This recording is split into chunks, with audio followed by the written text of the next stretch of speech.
Hey, Happy New Year to us. Happy New Year to us. Happy New Year, Tuesday family. Happy New Year to us. That's my little singing in the new year. Hi, you guys. William, Ivy, Casey, Adam. It's so good to see you. I've missed you, my pretties. And your little dog, too. Um, yeah, you see, I've had a break and now I'm Holloway Nation. Yes. I've had a little break and now I'm a little loopy. I'm so excited to see you guys. Stephanie from Connecticut. Hi, John Marcuso. How are you? Adam, you're so cute. Um, Casey, Marlette, welcome back to you too. Ivy from Charlotte. Hopefully, you're going to be able to make it to one or both days of our Charlotte create. Oh, there you go. You're going to do a monologue for the Creative Exchange. I'm going to talk a little more about that towards the end, but so excited to see you guys. Hi, Emily and Amy. Hi. So good to see you guys. Central Texas, way down the heart, deep in the heart of Texas. Why? I'm just like musical today. I found a recording of some old, so in my 20s, when I was very young. Hi, Shauna from Iowa and Carolyn from Pumpkin Town. I don't know where Pumpkin Town is, but it sounds fun. Hi, Cade. So in my 20s, one of the jobs that I did to keep my creative joy going was I had a friend who produced karaoke recordings for mostly the Asian market. And so we recorded them here and then they used them because I don't know if you know, but karaoke is huge in a lot of the Asian markets. And so I was brought in to record the lead vocal that was sort of the practice vocal or something that you could listen to hear how it's supposed to sound. And then also did all the background vocals. The catch was he didn't have music. So I had to do all of the background vocals by ear. So that meant just sitting and listening to these songs over and over and working out every single part of harmony. Sometimes it was just me. Sometimes it was me and a friend of mine who was an amazing male vocalist. And anyway, so I did all of the Karen Carpenter. So a friend of mine and I did all of the Karen Carpenter stuff. And I did like Anne Murray. For any of you who have a clue who that is, I bet you most of you don't know, because if you're not my generation or older, you probably don't know who Anne Murray is. But anyway, she had a beautiful voice. And did a little Linda Ronstadt. Anyway, I found the recording from, so that would have been the 90s, the late 80s, actually, probably the late 80s, early 90s. And I found the recording in some stuff cassette, and I happened to have a player that could play a cassette. I know that's a relic. A cassette for you youngins was a little thing, and it had tape, and it went round and round. You put it in, you put it in this special player. But oh, it was super fun. You know how just songs and music can be one of the biggest ways that we connect with memories. And so I was listening to the songs and not only thinking about that time in my life, but thinking about my friend and I recording them and sort of just the work we went through to find the vocals and all of that. It was really fun. Can I Have This Dance was our wedding song. Oh, that's cool, Cheryl. Diego, that's a cassette. What's a VCR?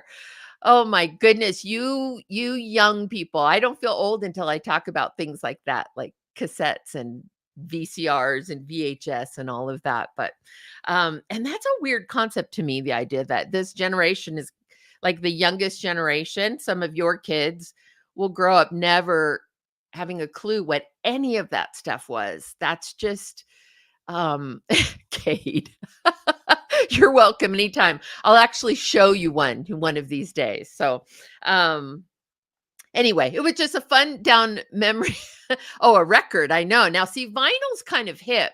So some people have gotten back in touch with vinyl, right? Because, it's a hip thing to collect vinyl and have your record player and all of that. But cassettes, I don't think they're making a comeback anytime soon.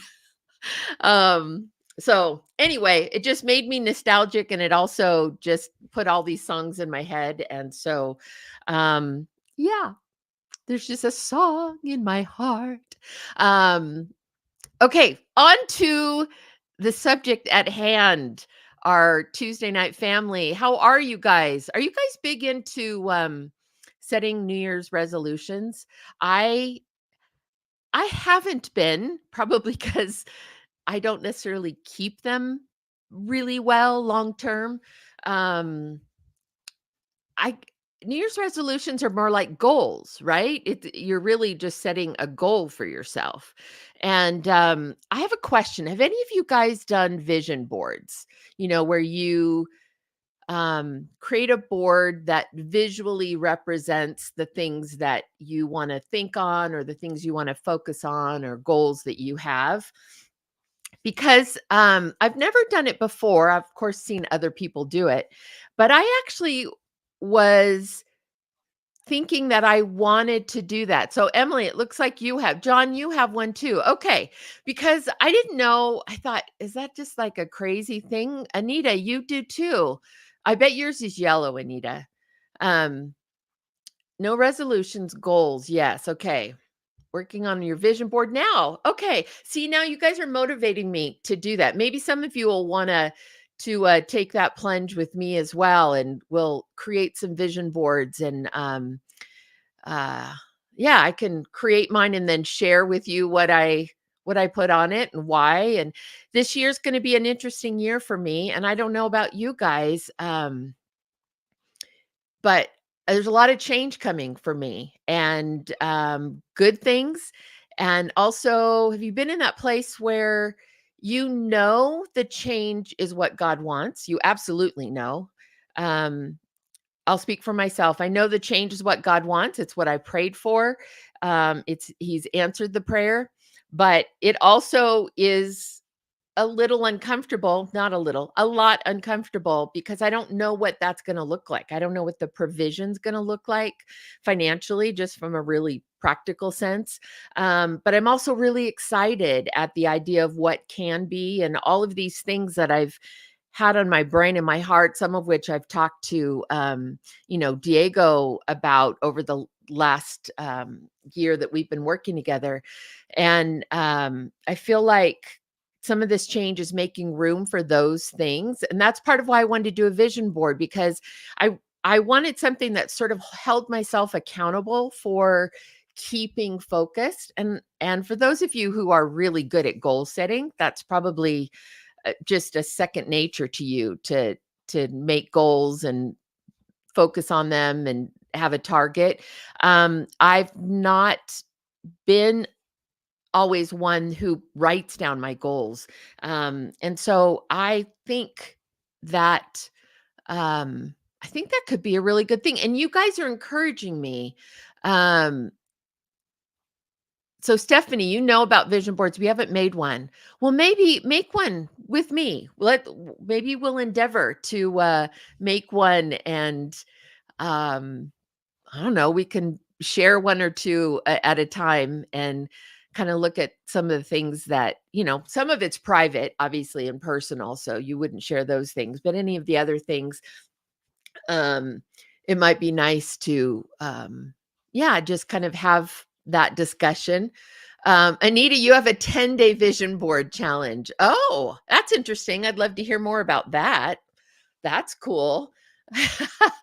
Okay, John, as a Christian, I was somewhat skeptical, so I did reading about it. Also gets to the law of attraction. I have a strong sports background, and many athletes use vision boards to reach their goals. It's interesting that you say that, John, because that was one of the things that I maybe one of the reasons that I was hesitant, because vision board kind of sounded a little new agey. But when I think about it, it's really, I'm looking at, okay, Lord, you've put these things on my heart. you have there's these things stirring in my heart and in my spirit that I really do believe are from him. And I'm the one who loses focus. I'm the one who kind of gets things clouded and muddies up the waters. So for me, the vision board, rather than being new agey, I'm thinking of it like keep my eyes on what's important, which is scriptural, right? To keep my eyes on the Lord, to keep my eyes on what He has for me, on what success looks like in His eyes for me. And so I'm treating it like that, as opposed to a law of attraction kind of a thing. So, yeah, I think that's the way that I would approach it, because I am just a tiny bit of a control freak. Any of you who know me. And so when things are out of my control, like they are now, meaning some of this change and some of the new things that could be on the horizon, when those things are out of my control, I tend to try to work my way into making myself feel comfortable, as opposed to just resting and keeping my eye and my heart on what God has been telling me and what I've been sensing His path is for me. So that was my reasoning behind it. I don't know if that makes sense to you. I went to Staples to pick up arts and crafts to spice up. Oh, the page shifted. My vision board and make a cut. Yes, that's exactly what I would do. And I realized, old school used to like get magazines and cut up words and things. And I don't get any magazines anymore. So I do get variety. So I'll have to see what visions come from my variety issues of variety that I'll cut up. But Anita created 10 steps so that in 10 days I have one. Wait, so that you have, yes, I created 10 steps so that in 10 days you have one. Each day you have an assignment to do. Wow, you are very disciplined. You have a million things going on too, so that makes sense. Gosh, I love reading. Um, did Ivy have Oh, okay. I will get back. Ivy, I will address your question. Um, Diego, you are a child. You are but a little child. What is a magazine? Oh, goodness. Okay. So anyway, I think do an electronic vision board, pull photos and graphics from the web. Of course, that makes perfect sense. Marrying the old with the new. Yeah. So for some reason, I was like wanting to do the cutting and the pasting and all of that, but that does sound rather messy. Well, okay. I will keep you posted on the vision board progress and digital vision board. Yeah, or I'll just make it and scan it. And yeah, if any of you guys have wanted to make one and yearly bucket list each year, that makes sense. Linda Ray, is it Linda Ray? Yeah, Linda Ray. Of course, if it's hi, Linda. Hi. Sorry. Um, yeah, it's that makes sense. Like a yearly bucket list or a goal list or a focus board or whatever. So we're all on the same page. Hi, Don. Dana, hi, you guys. Okay, so Ivy's question was, is there any do you have any tips for us to prepare for the monologue at the Creative Exchange? Super excited about the Creative Exchange. You guys are going to love, love, love. Those of you who are able to go, you're going to love, love, love working with Lee Ellen Baker and Haley Julia, who will be there with me, and of course Diego. They are just so good, and this environment where there's not too many people, and we get to really have some one-on-one and focused conversation. It's just going to be great. I'm super excited, and for those of you who aren't able to make it to Charlotte, we are looking at doing some additional cities, so we'll keep you posted on that. But this is our inaugural event, and Diego and his sweet wife, Jazz, have been working very hard on this. And I appreciate all the work you guys are doing, Diego and Jazz. Thank you very much for all of us who will be there in attendance. So, any tips? I would say in preparing for any monologue, um, I it's all about your connection to the material at the end of the day. So it doesn't matter to me if it's comedy or if it's drama. I don't choose your monologue based on what you think we want to see or what you think is going to, the crowd will enjoy or any of that. Um I would concentrate solely on finding material that you really connect with, um, on a really deep level or on a strong level, and that can be comedy. Sometimes that's misconstrued as really only a dramatic thing, but no, you can connect with comedy just as strongly. If the humor of it really resonates um it's highlighting the humor of some kind of a situation that you can totally relate to. You can really connect to comedic material. That's one of the things that Lee Allen's going to talk about at the Creative Exchange is um, I'm not going to put words in her mouth, but the way I sort of understand it is it's like approaching comedy dramatically, giving it all of the depth and the richness and the connection and the layers that you would give to drama, but it just happens to be comedy. So, yeah, so that's a thing. First thing, choose material that you actually connect with. Don't choose something because you think it's what we want to hear or you think it'll be entertaining or whatever. You need to choose something that connects with you personally because the performance, that's what's going to come through is the performance, your interpretation of that character and that scene or, the situation in which the monologue takes place. That's what we're going to see. And if it doesn't feel authentic, if it feels false, if it feels like this thing that you sort of put on, but you're not totally comfortable living with, we'll see it. We'll see that. So, first of all, choose wisely your material. Second of all, I would encourage you to just learn it mechanically backwards and forwards. Um, the best thing you can do is to learn all the mechanical parts of the monologue and okay, this is the character, this is the setting, this is what just happened, this is this moment in time, what's going on for this character, what is the want for the or the need, what does the scene need to accomplish, all of those mechanical things. Make those decisions, establish that way in advance, and get to the point where you have it perfectly memorized, so that you can then internalize it and it isn't mechanical anymore. It's like you got to go through the mechanical phase of it so that you can then more inhabit it and let it connect to you as an actor on a deeper level, and you can just be. You're no longer really acting. That sounds crazy, but you can just live as that character in that moment, and you're no longer thinking about, okay, on this beat I need to do this, and on this it has, it so well that it has just become a natural outflow for you.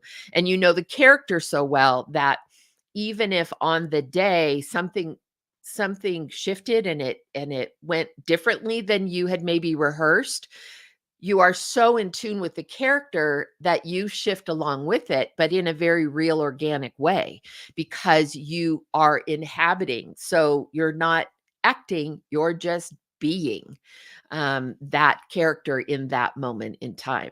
So all of that takes the preparation, and I wouldn't minimize that.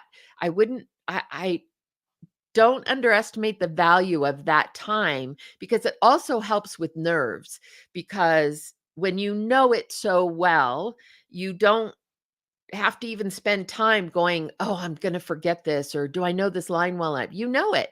So you don't even have to give that 2 seconds of your energy or your mind. Um, you can just focus on the stuff that really, goes into the performance. So, yeah, it's preparation is a big thing, and choosing material that you connect to. Okay, you don't have to explain to us why you chose something, or why a character resonates or a scene. That doesn't matter. We'll see it in your performance. So yeah, choose for yourself. Um, so let's see, Tara. Not sure the original question. I hope this answer relates. My goal is to be diligent and obedient with what the Lord is calling me to do. Not always sure what that will look like. Oh my gosh. Amen, sister. Amen. Not always sure what that will look like, but scripture has been speaking, committing to memorize it and work hard. Yes. That actually, um, relates to both things we were talking about, the vision board or the goal board or the bucket list or whatever you want to call it. Yeah, I want to be I want to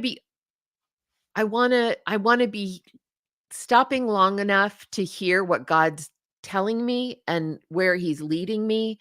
And unlike most years where my first 6 months are typically already packed and, full of stuff, that's not the case this year, and, it's interesting. It's freeing and wonderful and scary all at the same time, and, like you, we all need jobs and projects and things to keep ourselves going financially, but I trust in God's provision. I just don't know what it's gonna look like, and so it's exciting though, because I've been wanting to teach for a long time, or getting more into coaching or one-on-one, or um and there's a project that I've been trying to shepherd for a while. I'm hoping this is the year for that. So there are some really exciting things. They're just scary because they're not easy, and they're not for sure, and, there a lot of it is out of my control. So, Tara, exactly what you're saying, to be diligent and obedient with what the Lord is calling me to do. I amen to that. Amen to that. I agree.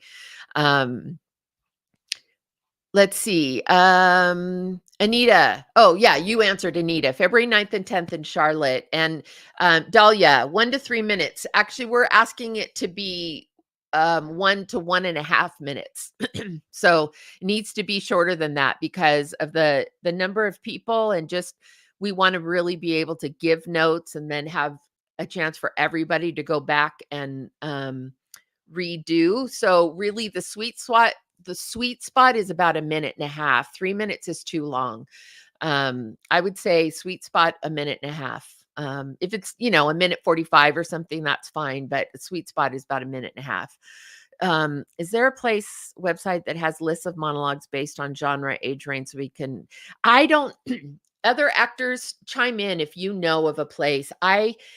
It's been on my to-do list for quite some time, is to go in and research where there's a good pool of monologues and things. I know that there's some great books, excuse me, that a book, Diego, is it's this thing. It has a hardcover on one side and the other. Usually, maybe sometimes it's not.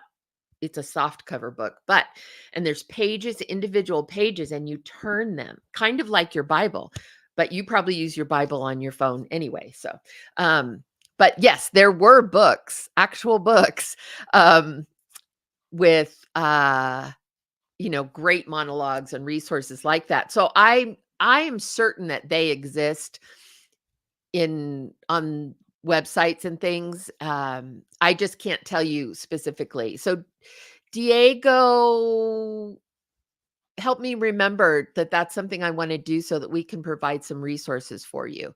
You might, yeah, I'll find out more. That's a really good question, but I know that's out there. I know they exist out there. So, and again, it can be a classical monologue. It can be from anything. It can be from a TV show. It can be from a movie that's already been made. Like, the only thing I would say is be careful about if you choose a monologue or a piece from a very, very iconic TV show or movie, um, because the tendency will be that if it's so familiar, the character is so familiar. Monologueblogger.com. Perfect. Thank you, Tommy. You are so helpful tonight. Thank you very much, Tommy. Um, the tendency is the audience has sort of an iconic performance in their mind. And so you have to counter that. You can't do anything that looks like you're trying to copy it or just do the same kind of performance. You have to find a way into that scene and that character that is completely fresh and that is completely yours. So that an example is because we did a monologue workshop when I worked with Tina Gallo. We did a workshop last year in Nashville, and one of the actors, she chose a scene from The Devil Wears Prada.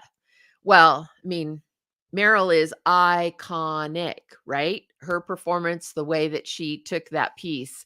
And so how do you come in and take a piece from Devil Wears Prada and Meryl Streep and make that your own? But that's the challenge. And if you can find a way through that, and if you can find an authentic performance um, that that really resonates, then have fun with that, because that's actually very eye-opening when someone can take what was an iconic character or an iconic performance and sort of turn it on its head and give it a completely different approach. That can kind of get our attention. It's kind of like a songwriter who takes, a classic song. It happens on like American Idol and The Voice a lot, where they'll take a really well-known iconic song, but they'll slow down the tempo or they'll give it a country twang, or, if it was a big full band kind of thing, they take it acoustic. It's that same kind of thing in the acting world of taking an iconic character or an iconic scene and finding a way to completely flip it so that you reinvent it, almost make it completely and wholly yours and equally as compelling. So that's a very fun, if you find a piece like that, that can be very, very fun. Okay, Kate, I'm 8. Oh, sorry. If sides are really long and wordy, is it ever appropriate on a self-tape line flub up that can't be saved rather than redo it to stop, go back a couple of lines and start again and then edit out the flub? So when you say edit out the flub, that means what we would see. So what I would see is just basically a break in the tape, but it goes on, if that's what I'm hearing, right? Um, and if that's the case, that is okay. Not ideal, but it is okay. Now, let me tell you why it's not as ideal. Because part of the reason that they've given you those sides that are long and wordy is partially because they have a concern about finding an actor who can pull those words off. So oftentimes it's part of the reason that when I'm doing a piece that has a really strong like biblical scene or a conversion scene, those are hard to pull off authentically. And I usually put those in the sides because right up front, I want to see those who are able to handle it and those who aren't. And so by cutting in the middle of that, that might be a red flag to the casting directors and the director that you weren't able to do a clean take of it. And it's kind of ironic because in the record, not recording, in the filming and in the actual performance of the piece on camera, they can pull from multiple takes, but they may have chosen those sides so that they can see who can handle the wordiness and the length of the monologue. So if you can avoid it, I would. But if you are consistently, if like you have a deadline, you have to get it done. You don't have any more time to, give yourself time to continue to work on it. Um, then just make it as clean and as inconspicuous as possible, if that makes sense for you. Hi, Jonathan Nicholas. Um, Good to see you. Hey, Suzanne, you got here. Yay. Hey, y'all. Um, okay. So does that make sense? Does that, hopefully that makes sense to you, so if you can avoid it. But if you have a deadline, you got to get it done. You don't have any more time to work on it and you're just consistently hitting a wall, then, just make it as simple, as clean, and as, sort of seamless as you can. Okay. All right. I'm 18 years old. I felt a calling to act for years. It's been hard figuring out how to pursue it. I've been on local drama teams, but I want to take it further. Well, you're doing a good thing by seeking out resources and community and networks of other people. So, Kate, that's the first step. Check. Mission accomplished on the first step. Your instincts to do that are absolutely right. You want to get connected with people who will be able to share their experiences, their resources, and will help you kind of figure out some of your next steps. I think the first part of it, in my opinion, is going to be a lot of you researching, um, studying, watching, gleaning for a little bit. And I don't know how much of that you've done so far on your own, but acting is a craft and there is a business to it. Diego and I had a long conversation today about, again, we have got to be the absolute best business people out there. We just do, because at the end of the day, yes, the content is something we're doing because we love the Lord and we feel like the content either honors him or, makes the world a better place or can encourage people. But for whatever reason we're doing it, at the end of the day, we cannot continue to make movies or make content unless those movies and content are successful financially. They've got to either pay for themselves or profit so that they can fund future projects.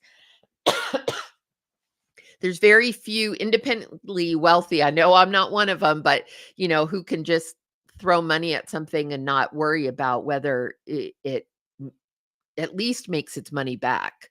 So, I would encourage you to not only look at the art, the craft side of it, but also learn as much as you can about the business. What does it mean to be an actor? What does that look like professionally? Agents and managers, and what are the differences between those two, and actors access and reels, and just understanding what it's like to be on set, the structure of that. Cade, where are you located? I don't think I got that. If you could chime in with a comment, tell me where you're located. That might help me to know as far as what resources are immediately around you in your area. Jana, that's what happened to me with County Rescue when I auditioned. I got to the last line with one character and messed it up, so I didn't. Oh, I'm sorry that you didn't submit it. I wouldn't ever tell you don't submit it. If you have to do it with an edit just because you're running out of time and you got it, then do it with the edit. Because callbacks, that's part of what callbacks are for. If we saw enough potential and enough there that felt like it was along the lines of what we're looking for a certain character, then we might say, hey, let's give her a callback and see kind of what happens there. The callback is kind of the rubber meets the road, because it's, if you had an edit in your audition tape and maybe that was a little bit of a red flag, and we say, but everything else looks great, so let's give her a call back. And then we did the callback and the same issue was happening, then that, of course, would be problematic. But the hope would be that by the time you get to the callback, you've had time, you've been able to live with the material, and so that isn't um, an obstacle anymore and isn't an issue anymore. So that's why I say if you're under a deadline and you have to do an edit like that, that's better than not turning it in at all, because then you for sure won't get the job, right? Um, so yeah, so hopefully, yeah, you guys may have read or known the series that I cast last year called County Rescue. We did it in the Nashville area, and JD DeWitt and Brian Baugh, if any of you guys know them. Brian Baugh was the showrunner and writer. Um, Along with, he had a co-writer as well, and then JD DeWitt was the producer. And so it was originally made for PureFlix, but then all the change came with PureFlix and Great American Family. And so now it's going to be Great American Family's first scripted series that they're releasing. And oh gosh, I should know the date, but it starts playing, I believe, in February. I'll find those dates and I'll make sure to post it on my social media. I'm really proud of that the work, and Brian and JD did an amazing job, and Brian directed a couple episodes, Lisa Arnold directed a couple episodes, and Chris was it Chris Dowling? No, I think Chris did my other series, Farhaven, which is out as well. Or Blue Ridge. I don't know. I can't Farhaven, Blue Ridge, all the country ones. I get mixed up. Anyway, County Rescue, it's a fun, diverse, interesting cast. It's set in a paramedic EMT house, not house, but station. And just so it's a combination of their lives and their interaction, and the calls that they go on, and it's centered around our main female character as she pursues this goal. So anyway, I think you guys will really like it. There's some really fun faces. Brett Varvel is one of our guys. In fact, he's quite funny in it, which is nice because he does so much dramatic work all of the time, and he got to have some fun. And great success story of this, Kristen Willett. The first time I ever saw her was when she did our very first Tuesday night monologue session. And she was one of those first 5 or 6 people that we did on Tuesday night. And she did a monologue and gave notes and did a really great job. And then when the auditions came out, she was submitted. So based on the strength of her monologue on Tuesday night, I invited her to audition, and she just kept going and call back, and in amongst all of the competition, she ended up taking the role. So that was really exciting and fun. So she is also in it. She's from our Tuesday night family. And Tanya Christensen is great. She's wonderful in it as well. So yeah, just Tim Perez Ross is wonderful. If people know him from I think he was in Washington's Armor. Also Alone Yet Not Alone. That was the title of that movie. But I think it's Washington's Armor that most might know him from. So anyway, it's exciting. It's exciting. And yes, Adam, Brett is amazing. And I think you guys are going to love, love, love seeing him do more kind of lighthearted stuff. So Cade, back to you. I did see that you are in North Carolina. So that is, I don't know what part of North Carolina, but there are resources in the Charlotte area mostly. That would be where the key market is. So if you are near there or can, I would look into, there's a wonderful casting director in the Charlotte market who also does classes. And so if you have an opportunity to take a class in the Charlotte area, I would look into that. So it's Corrigan and Johnston Casting. It's Mitzi Corrigan, Corrigan, Mitzi Corrigan. And Tanya Bloodworth is her co-casting director, and she also teaches classes. Either one of them, if you could take a class from either one of them in the Charlotte area, I would tell you it would be very much worth your time. And because I happen to know them personally, and Mitzi and Tanya are both fabulous. I've worked with Mitzi since back on Ultimate Gift. So we've been friends a long time, and she's a fabulous casting director. Her daughter is uh, is an actress as well. One of her daughters, she has two. One of her daughters is an actress as well, and so she also knows that world as a mom of an actor. Coming up through the business and navigating that. So she's really great. If you want to get plugged into that's Corrigan and Johnston Casting, Mitzi Corrigan. So, okay, good. Diego's got you covered. So, hi, Chad. How are you? So, Chad lives where I live, which is currently outside of Boise, Idaho. And we got a lot of snow last week. We got about 9 inches, maybe 9 or 10 total between a couple of storms back to back to back.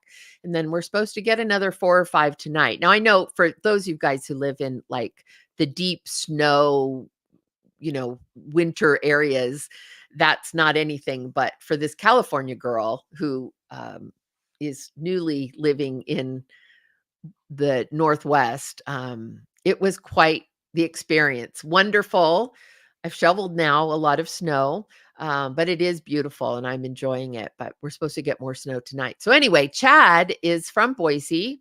We met at Content this year, and so we were able to go and have coffee and sit down and talk through some things. And so, Chad, it is so good to see you. See, yes, snow. Chad and I were both talking about wanting some good snow because it would threaten to snow and then it never would. And you get kind of disappointed. So anyway, it's good to see you, Chad. So yeah, I really love seeing you guys at these different events that we go to, because little by little I'm getting to know you one at a time or two at a time. So it's really great. Shazia, it was 18 in Houston this morning. I know that's cold for Houston, very cold for Houston. It was 1 here, which is cold for us too. That's not very common. So I happened to call Diego from my car today, and I said, yeah, it's a balmy 14 degrees, Diego.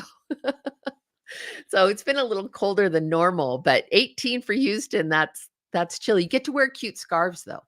Um, Suzanne, we'll see you in Charlotte. Oh, I'm excited. That's great. That's wonderful. Okay, so Francesca, will there be more opportunities for children to become involved in faith-based films and TV shows on the East Coast? I haven't seen much yet. I mean, it's hard to say specifically children because, I don't know. I don't know that there's a huge amount of content that involves either children's stories or children content being made for children, or even just films that include children characters. So I can't tell you specifically for children. Of course, the space is growing all the time. Filmmakers are making more and more content, and there's more opportunity for places for it to go. Great American Family is a wonderful place. Great American Pure Flix, now that they have that dual, the kind of dual platform, that's a wonderful place, and I believe that more content will get made specifically for that.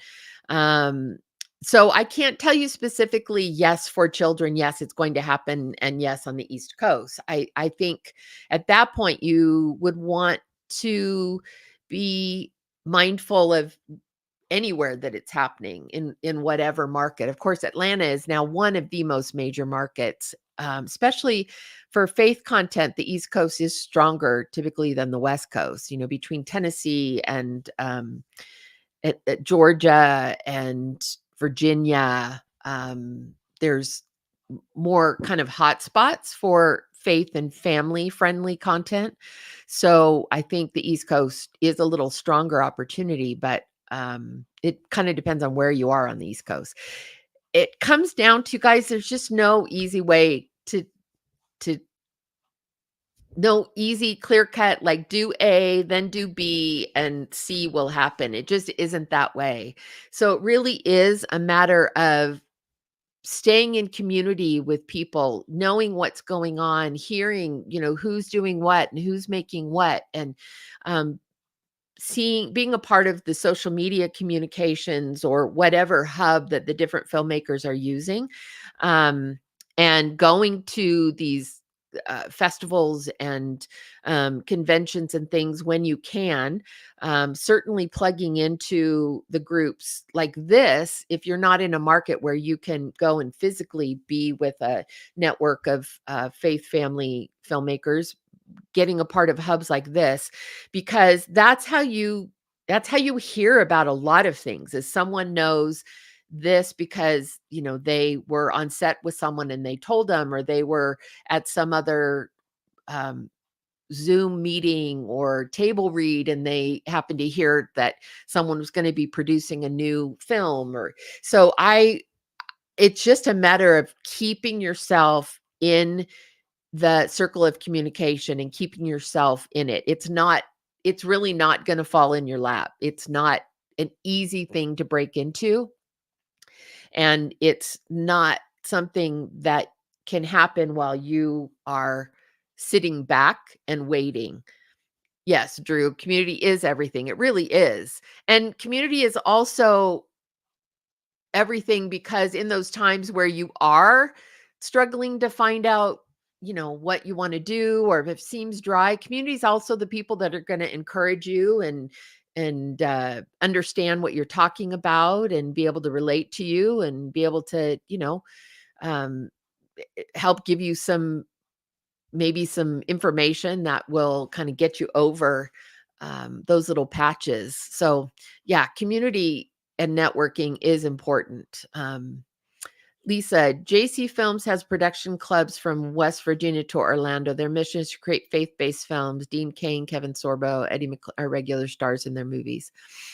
Yeah, I've heard of JC Films. I haven't worked with them, but I know others who have. So you can certainly talk to those who have worked with them and seek them out.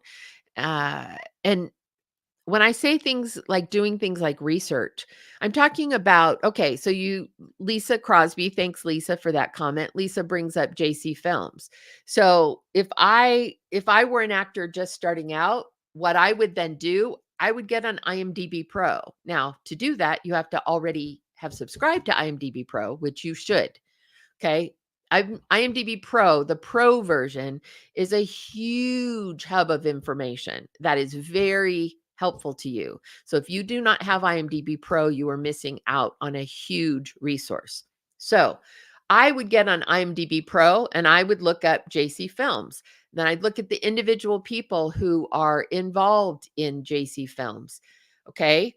Who are they connected to? Do they have a website where I can find out more information? Do they have Facebook pages where I can find out what they're doing and when they're doing it? Who are the other actors who are working with them? Do you know any of those other actors? Look at the cast list for the films.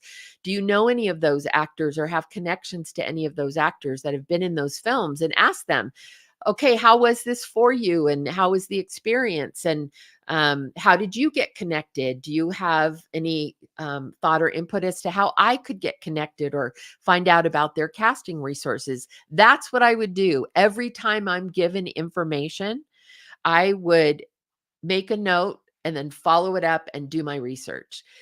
That's what's going to really give you the edge over people who are going to passively sit and wait for things to happen, or for it to be easy, or um for it to be like someone to give you a list of do 1, 2, 3, 4, 5. I say just get to it. Just start using the resources you have and learning about people and social media. You guys have resources that different generations never had.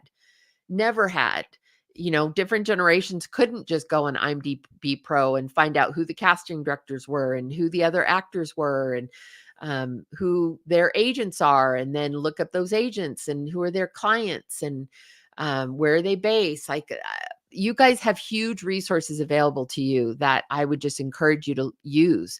Treat it like a business. It is a business, which means you get up and you say, okay, I'm going to go to work today.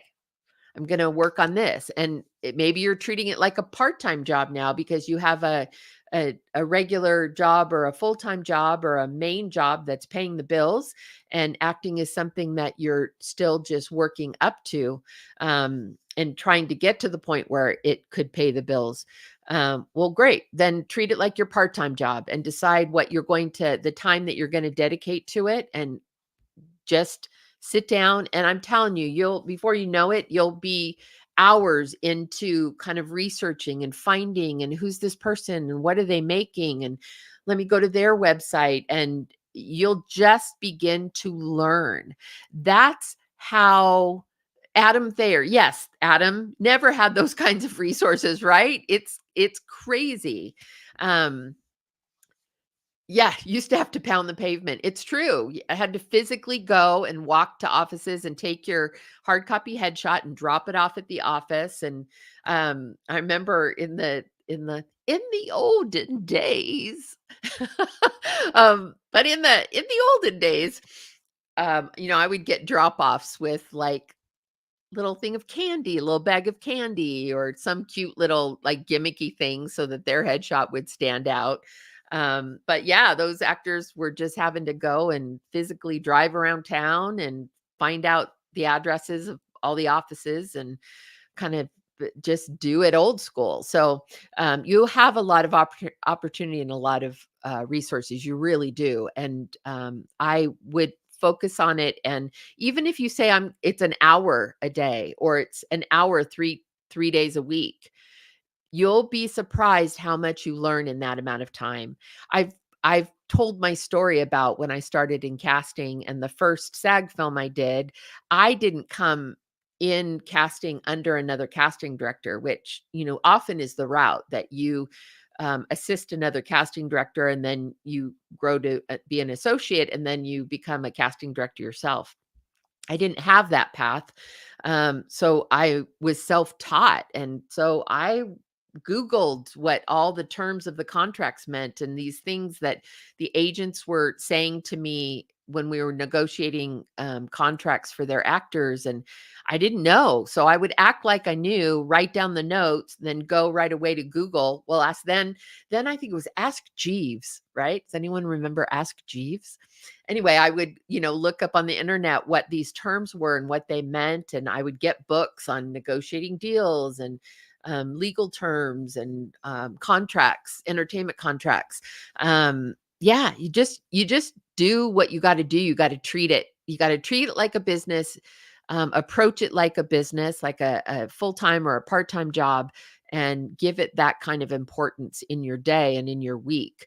And you will see the fruit of that. Aaron Jeeves, yes. See, Ask Jeeves. So before Google, for all you young folk, all you kids, there was a thing called Ask Jeeves, and you probably don't know why it was Ask Jeeves, but Jeeves is sort of this universal name for like a butler or a servant, not even a servant, but sort of a right-hand person for, some very wealthy, high society person. They have that right-hand person, and that would be Jeeves. So the website was Ask Jeeves because Jeeves knows everything. And then slowly it all morphed to everything being just Google it. Robert K says, yes, I remember thinking to myself one day, when did Jeeves go away? I love that. Poor Jeeves. He was replaced by Google. Jeeves is in retirement on a beach somewhere in the Bahamas. Oh, that's funny. Yeah, Lori, see, self-taught. That was the path that God put in front of me because again, I didn't I didn't know what God was doing when we first started. Kind of like I'm glad kind of like right now. I don't totally know what God's up to, but I should look back at the last 30 years and realize, man, he has completely been with me all along. So I'm sure something's exciting coming up in the next 30 years. But yes, you can be self taught, Lori. You can learn a lot. There are a lot of resources available to you. And at the end of the day, if it is the path God has for you, then those resources, he will put those resources and those opportunities in front of you. So it's your job to be ready and prepared and open to those opportunities that come your way. You want to be ready, you want to be prepared, and you want to be open and looking to them. So, yeah. So treat it like a business, treat it like your job. Dial up. See, now I'm feeling old. Jeeves is hanging out with Tom from MySpace. Oh my gosh, that's so funny. Yeah, when you had MySpace and everybody had Tom, Tom was in like your friend in MySpace. Oh, that's so funny. I love it. I'm dating myself. I know. I know. It's crazy. That's okay. That's okay. I'm embracing the age that I am and all that I've experienced and while still embracing the new and the exciting and the strange and the kind of hugeness of what is potentially ahead. Technology is just mind-boggling to me. Just the leaps and bounds. It's just crazy. That's why I say the fact that there's a generation right now that that we're doing life with, a generation that has no clue about any of those things. Um, it's just moving so fast. So, um, okay. So I think, oh, I'm just realizing, um, so Diego writes me notes because as you can tell, I get talking. He writes me notes to be like, okay, time to wrap it up. And so he just said, time to wrap it up, Jeeves. So anyway, oh, Tommy, Prodigy account, that's really going back. Man, I just love you guys. I'm so excited to be back with you. So I want to talk about Charlotte really quick though, and just remind everyone, Diego, can you pop on and you and your wife have been working so diligently on this. Do you want to pop on and make an actual appearance? Hello.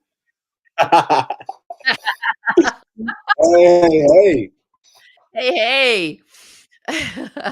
this uh, was a very entertaining stream. This was, I'm in the back here just cracking up. yeah, that's because you're a little child. You're a little child. So, okay, Hilarious. so I know what part I'm doing on this at this creative exchange, but tell me about who else will be there. And this is Yeah. So, Charlotte, 9th and 10th, February mhm, 9th and 10th in Charlotte. And it's going to be yes. at a great location that has wonderful coffee, I hear. Oh, the best coffee in Charlotte. Take it to the bank. Okay, great. I love it. I love it. What's up, everybody? What's up, man? Brooklyn. Brooklyn has been a great encouragement for this whole workshop. She's been sharing it on her social media. Um, Yes. so I've been loving that. But yes, it's Yes, gonna be in Charlotte, Brooklyn. North Thank Carolina. you. February 9th and 10th, and the heart behind the creative exchange has been being able to take something like this live stream on Tuesdays, take it on the road, and take it in person. And a lot of people have asked, how can we get this one on one? How can we have Beverly come to our city? So the heart has been, how can we use the talent that we have around us that are so talented, and how can we go to these different cities and connect with people and equip and continue to cultivate that community that we talk about. So Mhm. at Creative Yep. Exchange, we have this awesome cast director, Beverly Hallway, who's going to be a speaker, and Yeah, yeah, we're yeah. also And then we're Enough also about gonna her. have if you guys don't know who she is, follow her, add her on AOL Instant Messenger and chat with her on AOL You've Instant got Messenger. mail. The other guest would be Lee Allen Baker, who Yep.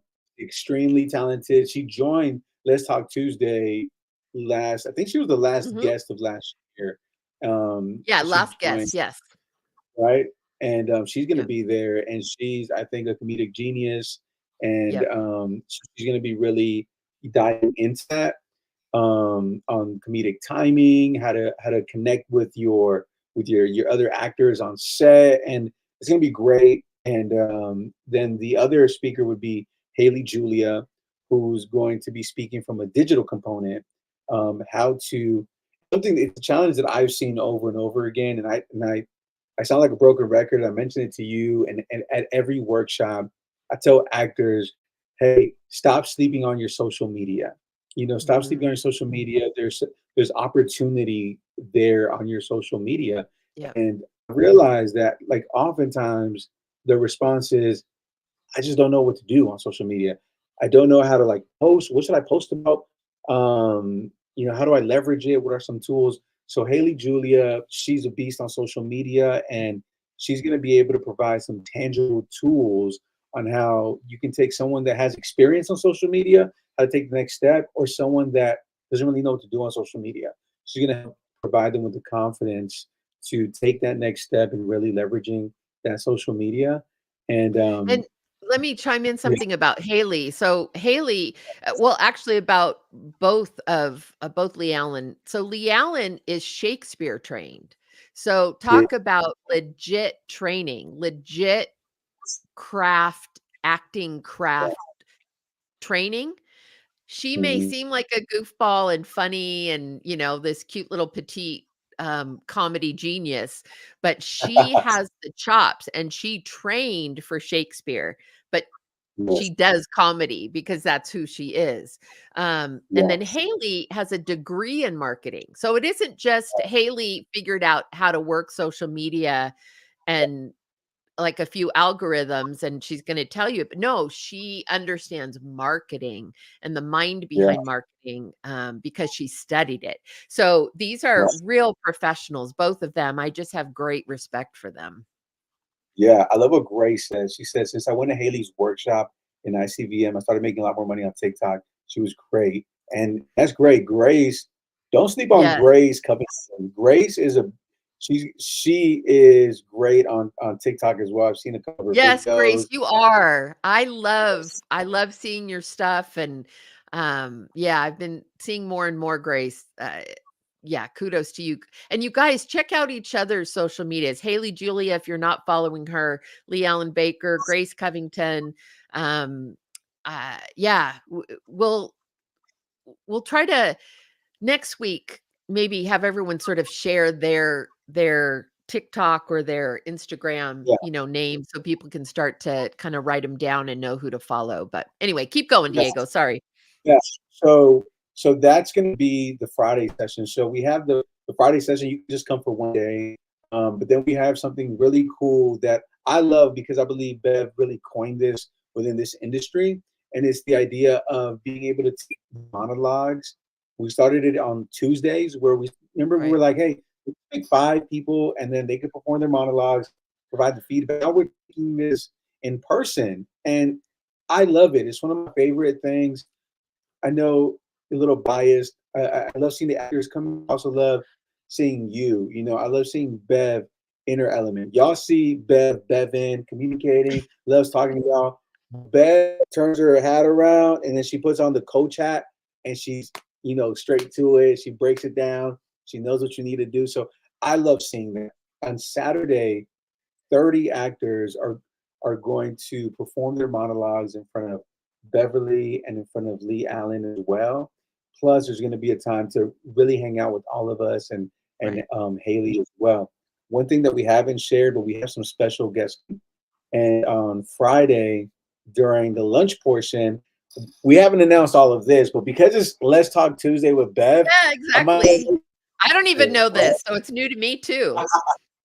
It's an exclusive. So, you know, again, this goes back to what you're talking about community, right? And like the importance Mhm. of community together. So the community scene, what we've been talking about with the Creative Exchange, we have some really cool people coming out on Friday during our lunchtime hour when we're all eating. We're gonna have a directors panel, and it's gonna be directors that are gonna be on the stage while we're eating, giving the perspective of the director. Oh, And that's awesome. so the one of the guys that's coming, I just shared about it today. He shared about it as well. It's somebody you know, Bev. His name is Justin Sterner. Oh, that's awesome. Awesome, Yeah. awesome, awesome. So he can Oh, be able to that's talk great, about you his guys. experience. Yeah, if you You don't know, know Justin, man, he's awesome. That's gonna be oh my gosh, what an incredible, yeah. 2 days. Wow, okay. And two more directors are going to join the stage with Justin together. Justin's going to be able to speak, of course, from the angle of being an actor and then his experience stepping into learning about how to be an assistant director. And I think it's great Yes. because of that. So the other two is Emmy award-winning producer, talented actor Michael Copon is going to be coming out as well. So that's going to be awesome. Michael's first experience with some of y'all has been in ICFF when he shared a message about his experience in Hollywood. Michael Coban, for those who don't know, might be dating myself as well, but he was a Power Ranger. He was on One Tree Hill. He was on a Scorpion King with The Rock. He played with him, and then he stepped into producing and directing, and he won an Emmy award with that. So he's going to be joining Justin Sterner during our lunchtime hour on Okay, Friday. I lost my sound, so who was the second person? Steven Spielberg. No, it's going to Ah, be great. it'll be Michael Coban. Who? Michael Coban. Michael Coban. He's coming? He's coming. Man, you Yeah, guys, man, I'm telling you, this is gonna yeah, be a powerhouse 2 days. I yeah. know I'm going there because I'm gonna be teaching, but I'm gonna be sitting at everybody else's feet I learning know. because I oh know. my gosh, you Denny, guys. your other friend that's coming that has already confirmed, some of y'all might know, Gary Wheeler says Is he'd he be coming on coming? Friday. So he's coming. You guys, Yeah. Gary, your chance to talk to Gary well, everyone, Justin, but Gary Wheeler. So I've known Gary for, 20-ish years, but I do a lot of the westerns I do are with Gary. He's head of he's VP or EVP INSP. of yeah, at INSP, which is, rebranded where heroes go to live, I think. They do a lot of westerns, modern day westerns, and sort of heart of America kind of stories. And so I've done, gosh, I think 5 or 6 now and a series with them for INSP. He is amazing, a wonderful man of God, um, Yes. brilliant leader, very strong leader, and a really, really strong filmmaker. So, man, what a and he's an executive VP for the entire network. So he doesn't do these kinds of things very often. He isn't ever at like the various film festivals and conventions because he just can't get the time away. So for those of you who are going to be here, It's gonna you be guys, this crazy. is Like, huge. it's gonna be awesome. And Yeah, and just I seem minor, but the venue is an awesome venue. And yeah. everyone that registers, you're gonna have your meals covered. You're gonna have coffee and refreshments all day, all day. So for all the people that are gonna be sitting there, you'll be kept awake with the coffee that's gonna be there. So I've already seen people coming, Bev. A lot of people from here, coming from Washington, California, New York, Virginia. It's gonna. I'm excited. I'm excited. You guys, it's So I sent legit.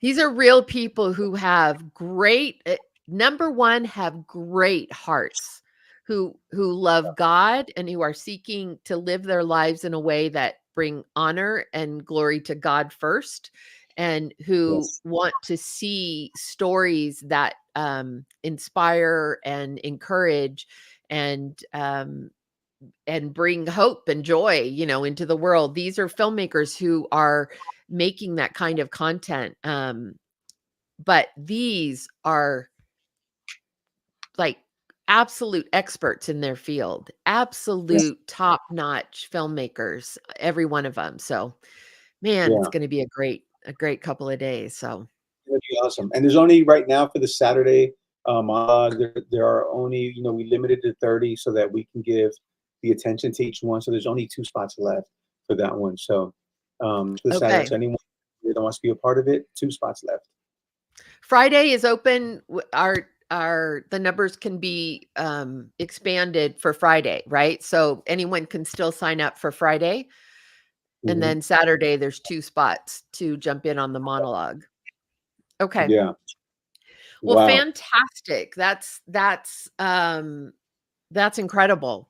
Um, keep on Anthem Collective, Diego socials, my socials, Lee Allen, Haley will continue to post about it. So really excited for that. And again, depending on how this goes and if we can bring the band back together, we'll find some other cities to take our party to. But Right. for now, you guys, happy new year. Happy 2024. We all have so much to look forward to. The Lord has been faithful to us in all the years preceding. So we have no reason to believe that he will be anything other than loving and faithful to us this year. So I don't know, like many of you, I don't know what that faithfulness and that provision is exactly going to look like, but that's kind of exciting too. So, yeah, why don't we kind of stand together in being open to what God has for us and listening for his voice and being focused on the things that he is stirring in our hearts. And I'm going to work on that vision board and if you do as well, we'll do a little vision board sharing. So, Love it. I um, love it. I'm gonna sign out of here. I'm gonna start okay. restraining till from here, but I'm gonna let you do. I know you do with your awesome closeout. You blow them a kiss. I'm gonna let you go and do your thing with your people. Okay. All right. All right, you guys. So we also have some great guests lined up for Tuesdays. Off and on. We will do some monologues again on Tuesdays. And we also talked about doing some headshot, kind of live headshot feedback on some of our Tuesday sessions, the same way we do monologues where people would sign up in a slot to present their headshots. Oh, Diego, you're back. Sorry, you just reminded me of one thing, and about the headshots. So Justin Sterner, he got excited about this, knowing that there's a lot of actors coming out. So he's going to be doing, for those who want to have headshots, he's doing like this low, like $25 headshots for any actors that are there. He's setting up a photo shoot there, so you're all able to get your headshots professionally done for those who register for the workshop. So it's going to be awesome. Yeah, That's that was. amazing. Justin's a great photographer, a great Yeah. headshot photographer because he is an actor, so he knows exactly what is necessary for a great headshot. So that's incredible to be able to have a headshot um, photography session for $25. That's crazy. And Justin is good. So woohoo, there's so much. So, but yeah, so there's some things we're cooking for our Tuesday nights and some great guests. So we'll just keep our family going. Love you guys and have a wonderful week. Happy New Year. Love and appreciate you. And let's see where this year takes us. Okay. Love you guys. Bye. Mwah.